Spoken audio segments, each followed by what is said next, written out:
My future son-in-law grabbed the back of my head and slammed my face straight into my daughter's wedding cake. 200 guests burst into laughter. My daughter screamed. Someone dropped a champagne glass. I didn't fight back. I didn't yell. I simply wiped the frosting from my eyes, looked directly at him, and walked out of the ballroom.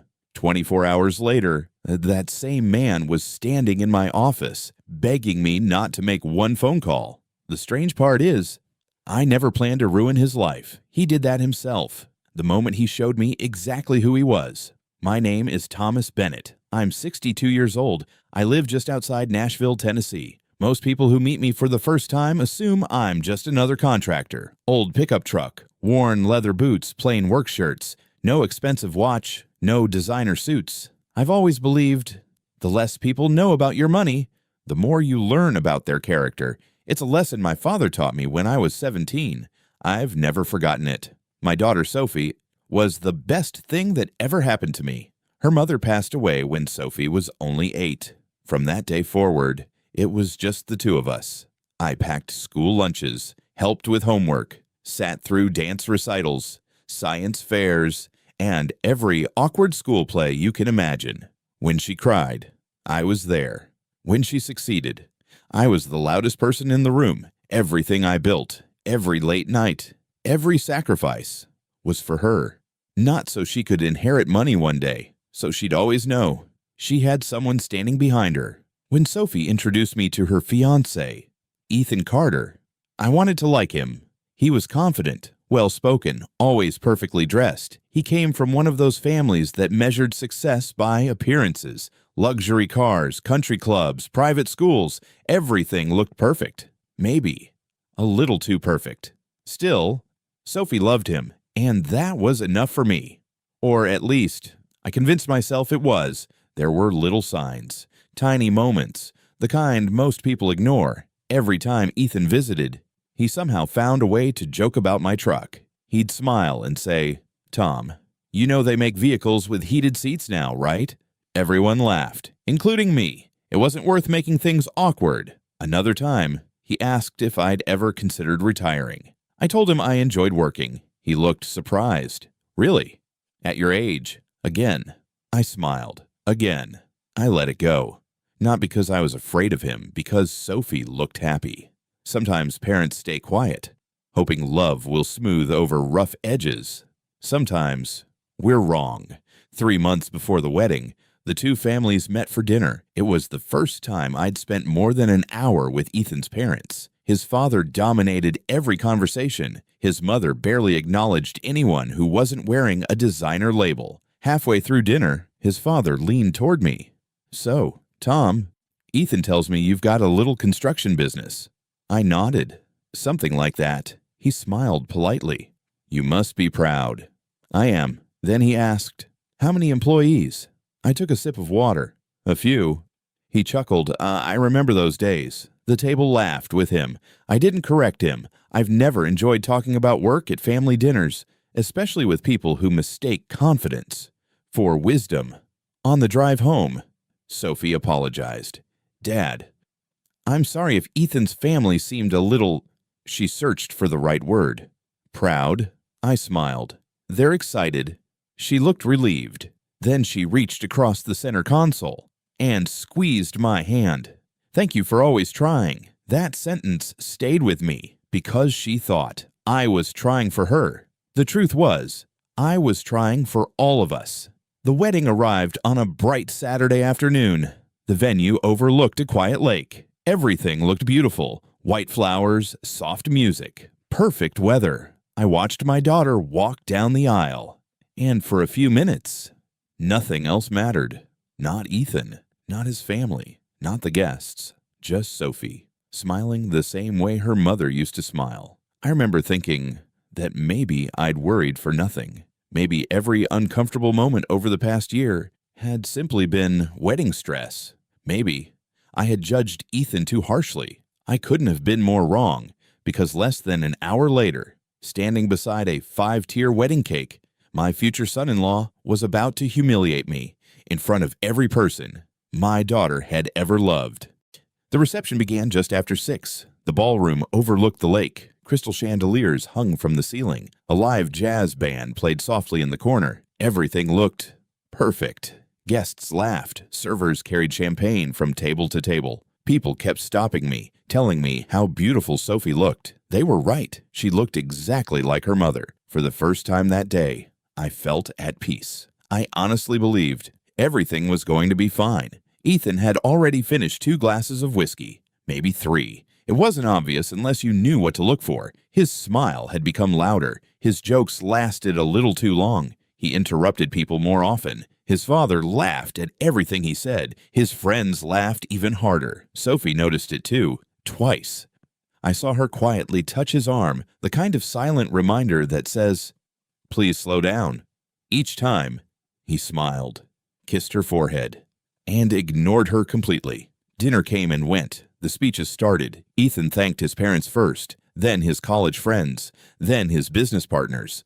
Finally, he looked toward my table. And, of course, I should probably thank Tom. A few guests laughed. I smiled politely. He raised his glass. Not many fathers still work construction into their 60s. Another laugh. This man refuses to retire. I guess somebody has to keep fixing everyone's fences. More laughter. I simply raised my glass back. It wasn't worth embarrassing my daughter over a cheap joke, but I noticed something. Sophie wasn't laughing. She was staring at Ethan, almost confused, like she didn't recognize the man holding the microphone. After the speeches, the DJ invited everyone closer. "Ladies and gentlemen, it's time to cut the cake." Photographers rushed forward. Phones appeared everywhere. The 5-tier cake stood in the middle of the ballroom. White icing, fresh flowers, exactly the way Sophie had imagined it. She looked happier than I'd seen her in months. Watching her smile made every awkward dinner, every uncomfortable conversation, feel worth it. They made the first cut together. Everyone applauded. The photographer asked them to hold the knife a little higher. Then another picture, then another. Everything felt normal. Until Ethan picked up a small piece of cake. The crowd started cheering. "Face! Face! You've got to do it!" A few people laughed. Wedding traditions. Nothing unusual. Ethan gently touched a little frosting to Sophie's nose. She laughed and did the same thing back. Everyone applauded again. It should have ended there. It almost did. Then Ethan looked across the room. At me. He smiled. Not the smile he'd been wearing all evening. This one was different. It was the smile of someone who had just thought of something he believed would make everyone laugh. He grabbed another piece of cake, started walking toward my table. People cheered, thinking it was part of the celebration. I stayed seated. Honestly, I thought he wanted a photo. Maybe one of those father and son jokes. He stopped in front of me, holding the cake, still smiling. "Tom, you've been too quiet tonight." A few guests laughed. I smiled back. "What can I say? It's your day." He nodded slowly. "Exactly." Then he leaned closer, close enough that only I could hear the next sentence. "You've been pretending all day." I frowned. "What do you mean?" He glanced down at my boots, then quietly said, "I've always wondered what it feels like to spend your whole life looking poor."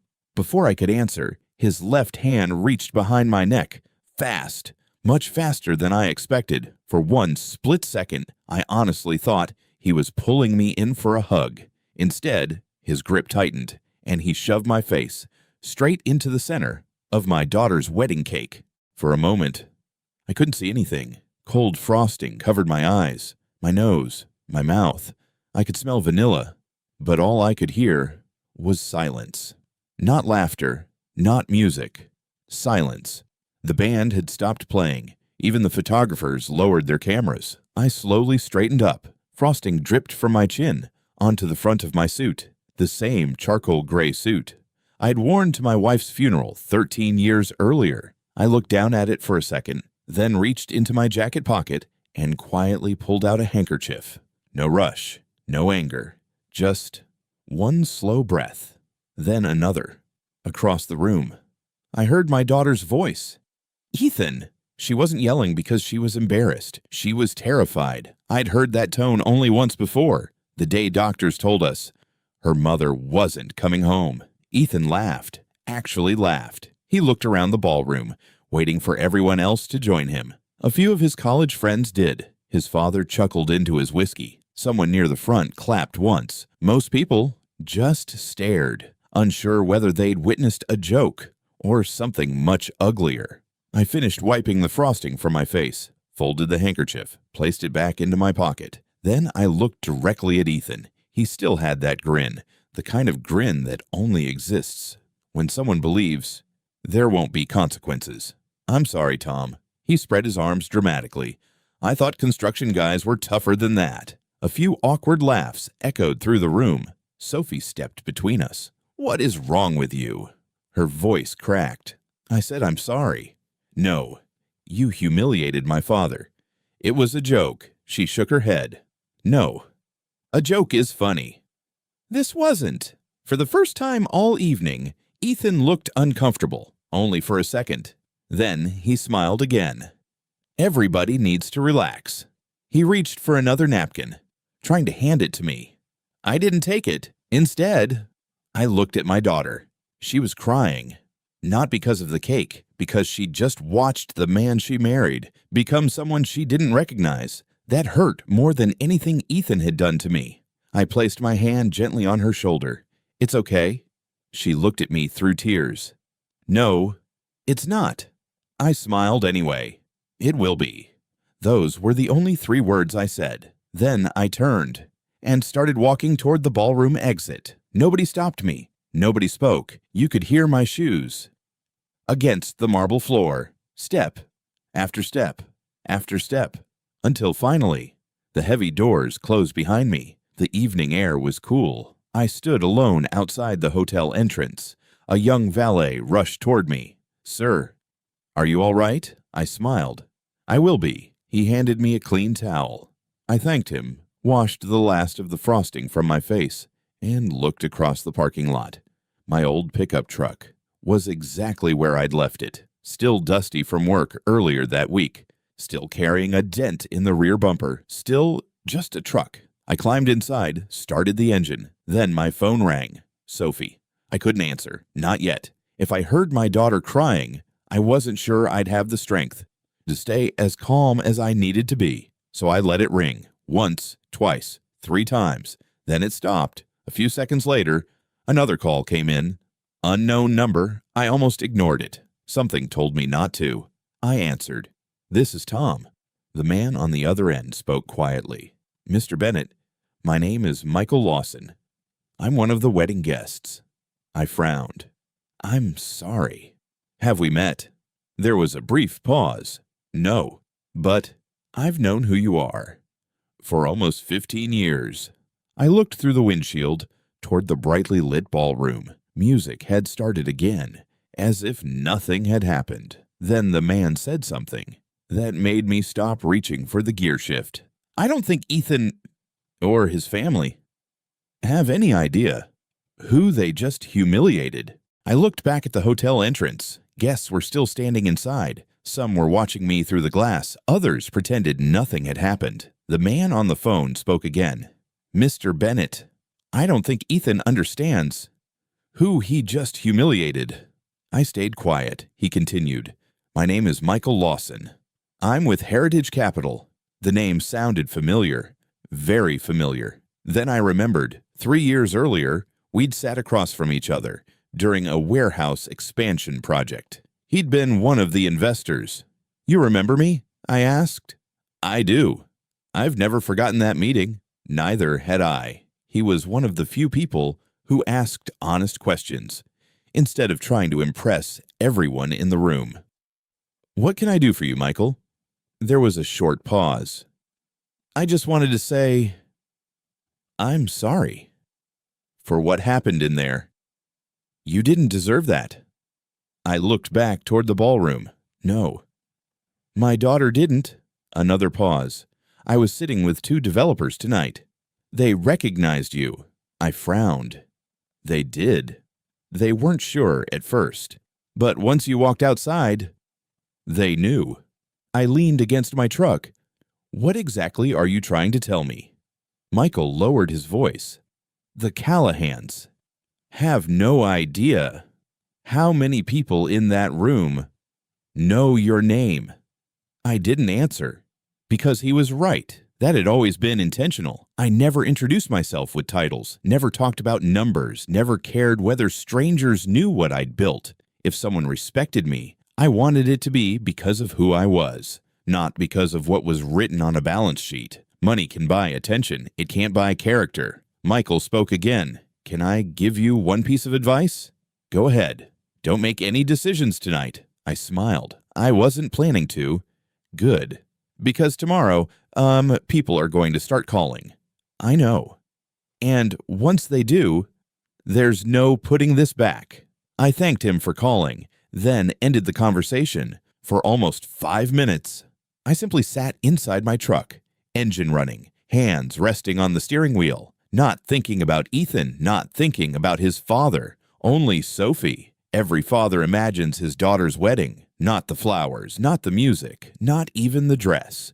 You imagine the smile she'll have when she realizes she chose the right man. Tonight, that smile disappeared right in front of me, and I couldn't stop replaying it. My phone rang again. This time, it was Sophie. I answered immediately. Dad. She was crying so hard, I could barely understand her. I'm so sorry. You have nothing to apologize for. I should have stopped him. You didn't know. I should have. I closed my eyes. Sophie, listen to me. What happened tonight doesn't define you. She didn't answer. Then she whispered something that broke my heart. I don't even know who I married. Neither of us spoke for several seconds. Finally, I said the only thing I knew was true. You don't have to figure that out tonight. She took a deep breath, then asked, Are you coming back? I looked through the windshield. The ballroom lights reflected across the lake. Guests were dancing again. Music had returned, as if humiliating someone's father was simply another part of the evening. No, I think it's better if I go home. She started crying again. I understand. Before hanging up, she quietly said, I love you, Dad. I love you too. I drove home in complete silence. No radio, no phone calls, just the sound of tires rolling across the empty highway. When I pulled into my driveway, it was almost midnight. The porch light was still on, same as every night. Old habit. My wife used to leave it on whenever I worked late. After she passed, I never stopped. I unlocked the front door, hung up my suit jacket, walked into the kitchen, poured myself a glass of water. Then, my office phone rang. Not my cell. The landline. Very few people still had that number. I answered. This is Tom. The voice on the other end was calm, professional. Mr. Bennett, this is Charles Whitmore. I'm calling on behalf of the Bennett Industrial Board. I frowned. It was nearly midnight. What happened? His answer was only one sentence. We need to meet first thing tomorrow morning. It's about the Callahan Group. I barely slept that night, not because of what Ethan had done. I've dealt with difficult men my entire life. Construction sites, contract negotiations, lawsuits. I've seen people lose their tempers over far less. No, what kept me awake was Sophie. Every time I closed my eyes, I saw her standing beside that wedding cake, crying, trying to apologize for something that wasn't her fault. No father should ever have to watch that. I was already dressed by 6 the next morning. Same boots, same truck, same routine. The only difference was the silence. Usually, Sophie texted me every Sunday morning, a photo of her coffee, a joke, a reminder to come over for dinner. That morning, my phone stayed quiet. By 7:30, I was walking through the front doors of Bennett Industrial Supply. The receptionist looked up. Morning, Mr. Bennett. Morning, Claire. She hesitated. I'm sorry about yesterday. News traveled fast, especially when 200 people were holding smartphones. I smiled politely. Thank you. Then I headed upstairs. Patricia was already waiting in my office. She'd worked with me for 23 years, long enough to know when something was wrong. She placed a folder on my desk. I wasn't going to bring this up today, but I think you should see it. I opened the folder. Every page had the same company name across the top. Carter Development Group, Ethan's family business. There were purchase orders, delivery schedules, contract renewals. I looked up. How much business do we actually do with them? Patricia answered without checking her notes. They're one of our oldest commercial clients. I nodded. I figured. Then I asked the question that surprised even me. Do we give them any special pricing? She looked at me for a second, then quietly said, yes, quite a bit. Years ago, when Sophie and Ethan got serious, I'd made a decision. I never told Ethan. I never told his father. Every contract they signed received better pricing than almost anyone else. Priority deliveries, flexible payment terms, rush orders. If a shipment needed to arrive overnight, we made it happen. Not because they asked, because I wanted my daughter's future family to succeed. I never expected gratitude, but I certainly never expected to become the punchline at their wedding. Patricia broke the silence. What would you like me to do? I leaned back in my chair. For a long moment, I didn't answer. Finally, I looked at her.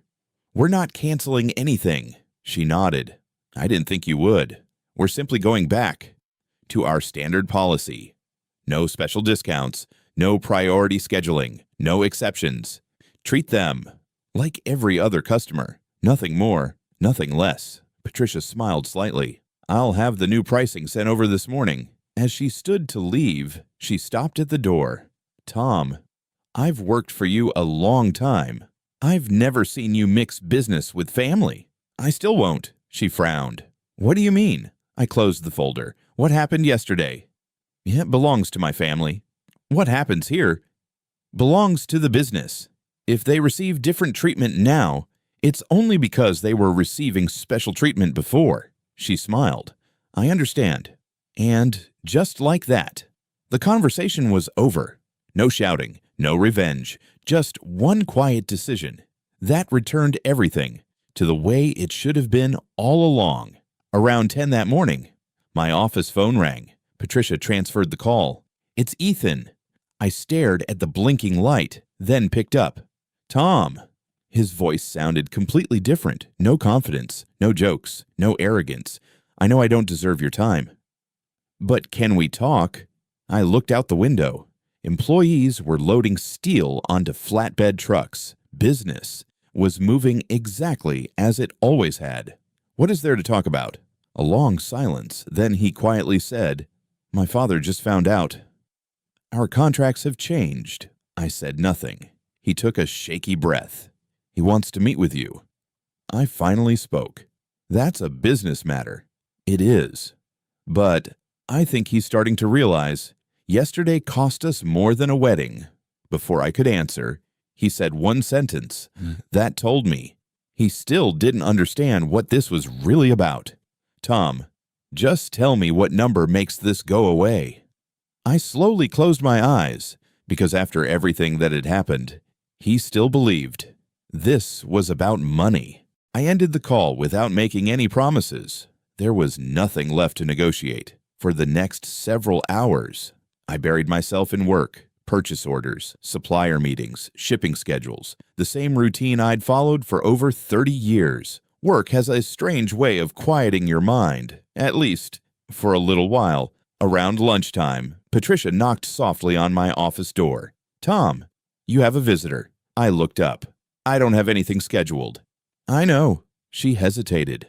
It's Sophie. The moment she walked in, I knew she hadn't slept. Her makeup was gone. Her hair was tied back. She was still wearing her wedding ring. But somehow, it already looked out of place. She closed the office door behind her. Then, without saying a word, she walked over and hugged me, tightly, just like she used to, when she was a little girl. I'm so sorry, Dad. I wrapped my arms around her. You've apologized enough. No, I haven't. She stepped back, wiping away another tear. I should have seen it. I gently shook my head. No one falls in love expecting to be lied to. She sat across from my desk. For a moment, neither of us spoke. Finally, she took a deep breath. Ethan told me about the contracts. I nodded. He thinks you're trying to punish him. I'm not. I know. She looked down at her hands. But he doesn't.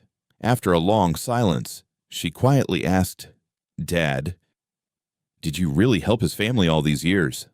I smiled. "I didn't help them. I helped you." She looked confused.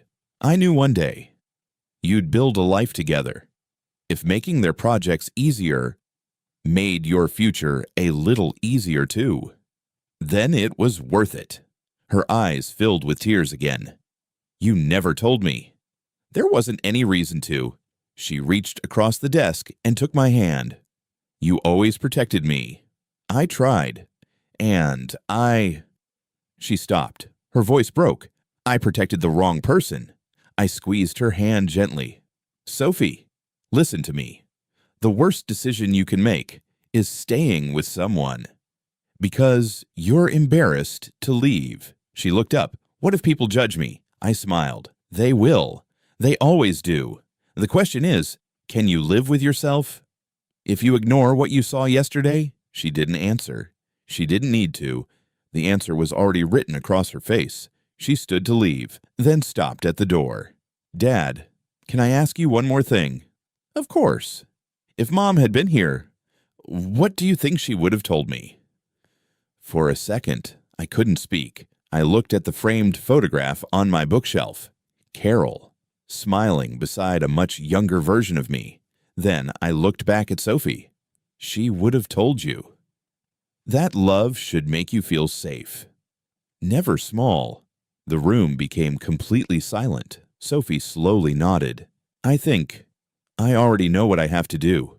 She left my office. I watched her walk across the parking lot, still wearing that white wedding ring that suddenly looked heavier than anything I'd ever seen.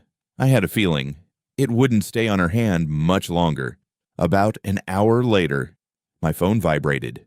A message from Ethan. Only one sentence. "Please don't let her leave me." I stared at the screen, then locked my phone, without replying, because for the first time since I'd met him, I understood something. Ethan wasn't afraid of losing a business deal. He wasn't even afraid of losing the discounts. He was afraid that Sophie had finally seen the man he'd been hiding all along.